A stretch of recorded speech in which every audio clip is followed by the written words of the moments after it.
Ahibati fillah,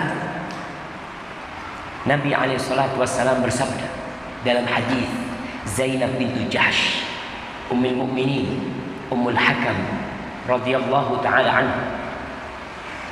Zainab bintu Jahsh ini termasuk istri Nabi yang cantik dan baik. Semua istri Nabi baik, tapi ada kelebihan Zainab. Siapa yang tahu kelebihan Zainab bintu Jahsh? Mana kasih hadiah?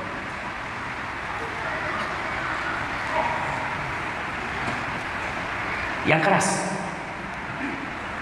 dinikahkan oleh Allah dari langit ke-7. Nah, sahih. Mana hadiah? Satu, Allah yang menikahkan langsung tanpa wali. Yang jadi wali siapa? Rabbul Alamin. Barakallahu fiik. Baik, kelebihan lainnya jemaah,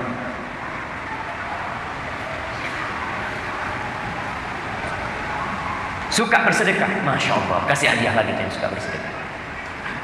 Nah, Zainab itu istri Nabi yang pertama meninggal dunia dari semua istri. Nabi mengatakan, yang pertama akan menyusulku adalah yang paling panjang tangannya. Itu istri Nabi pada panjang-panjangan tangan. Setelah meninggal Nabi, siapa yang paling panjang tangan? Ternyata yang dimaksud adalah yang paling banyak sedekah, Zainab binti Jahsh radhiyallahu taala. Zainab bintu Jahsh.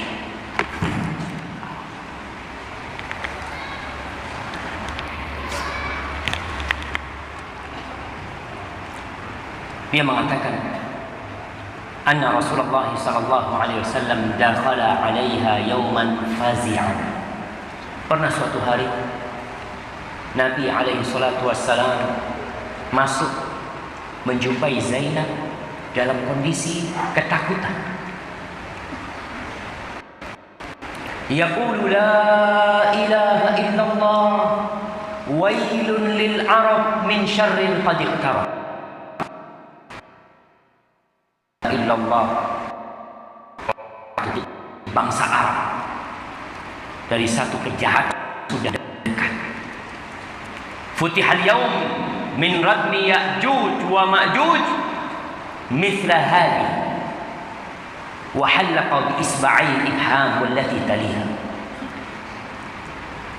Kata Zainab, Nabi alaihi salatu wasallam mengatakan, hari ini telah dibuka dari benteng yang mengepung Ya'juj dan Ma'juj itu sebesar.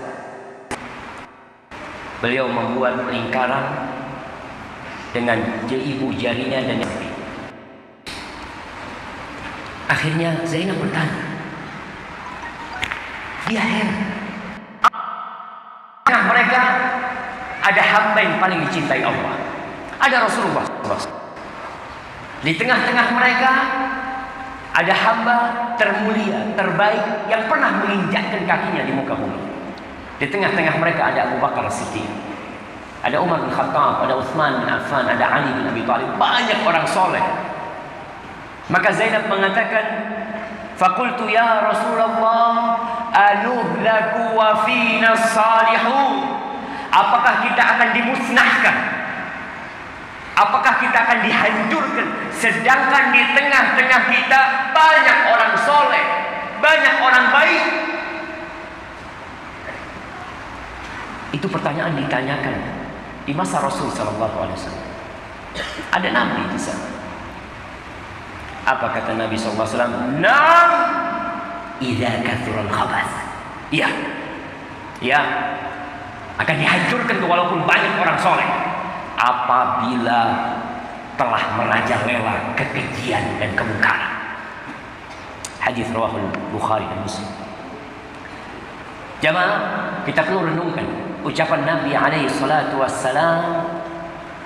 Iya, kita akan musnah, kita akan dihancurkan apabila kemungkaran itu sudah merajalela.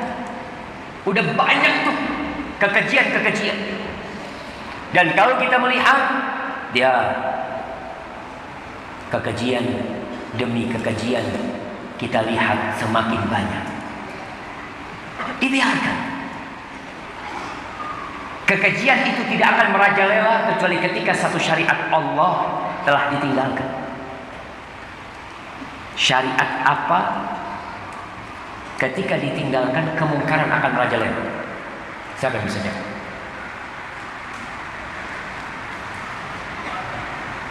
Sholat. Orang-orang soleh sholat.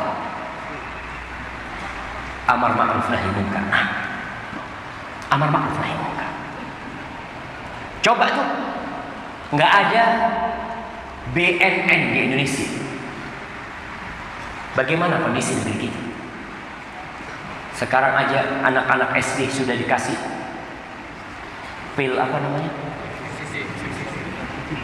PCC. Ketika penegak hukum diam, kemungkaran hanya dilihat, maka tatkala itu hancur negeri kita. Baru satu kemungkaran.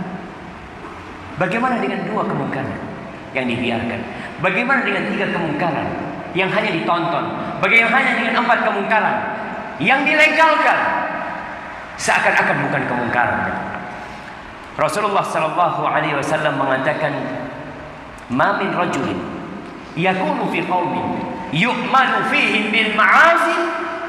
Tidaklah seseorang lelaki yang dia ada di tengah-tengah suatu kaum yang di sana dilakukan perbuatan kemaksiatan, wa hum yaqdiruna ay yughayyiru, dan mereka mampu untuk merubah kemungkaran itu. Fala yughayyir, tapi mereka enggan untuk merubah kemungkaran itu. Mereka biarkan. Illa ammahumullah bi'iqab, kecuali Allah akan berikan sanksi kepada semuanya, kepada anak-anak, kepada bayi, kepada wanita-wanita. Ketika amar ma'ruf nahi munkar ditinggalkan, ketika kemungkaran merajalela, engkau mungkin bertanya, apa dosa anak-anak? Apa dosa wanita, tua, renta? Tapi itulah ketetapan Allah. Nanti pada hari kiamat semua akan yang mereka tidak berdosa akan mendapatkan surga Allah. Tapi sunnat Allah, semuanya Allah akan hancur. Allah mengatakan, wattaqu fitnatan la tusibanna alladhina zalamu minkum khassa wa'lamu anna Allaha syadidul iqab. Kata Allah, kalian takutlah dengan sebuah kekacauan, dengan sebuah fitnah yang tidak hanya menimpa para pelaku dosa saja. Karena muncul orang-orang, udahlah gak usah diurusin, kan bukan urusan kita. Biar dia mau minum apa, mau makan apa. Oh, kau biarkan kemungkaran itu, kau pun akan mendapatkan azab dari Allah Jalla. Ketahuilah azab Allah itu sangat pedih. Rasulullah sallallahu alaihi wasallam dalam hadis riwayat Tirmidzi mengatakan, dalam hadis Hudzaifah, supaya kita ini faham dengan kondisi dunia. Apa yang terjadi di Rohingya, yang pernah terjadi di Andalusia, dan Rohingya yang antum baru ajak dengar, padahal sudah puluhan tahun yang lalu. Mungkin karena dosa kita semakin banyak, Allah tampakkan itu buat kita.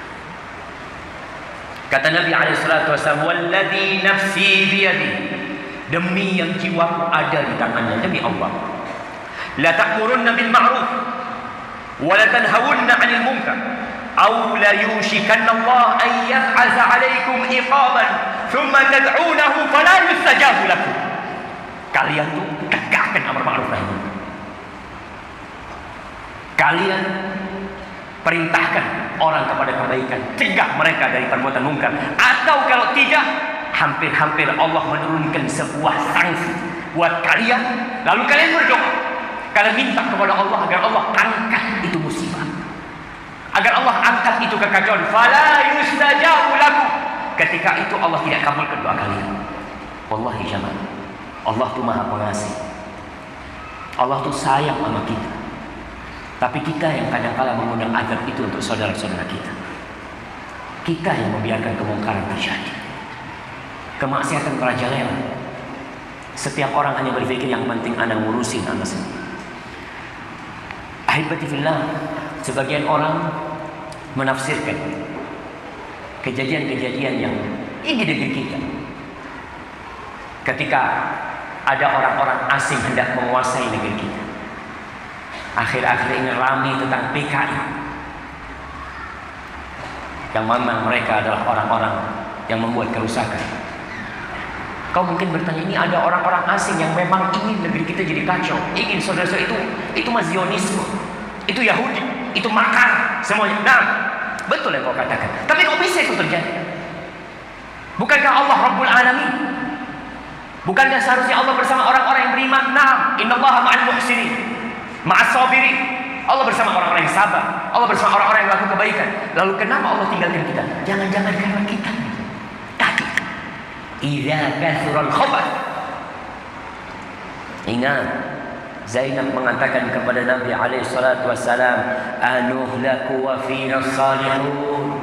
Apakah kita akan dimusnahkan sedangkan di tengah-tengah kita banyak orang yang memakmurkan masjid, banyak orang yang bersedekah, banyak orang yang puasa Daud?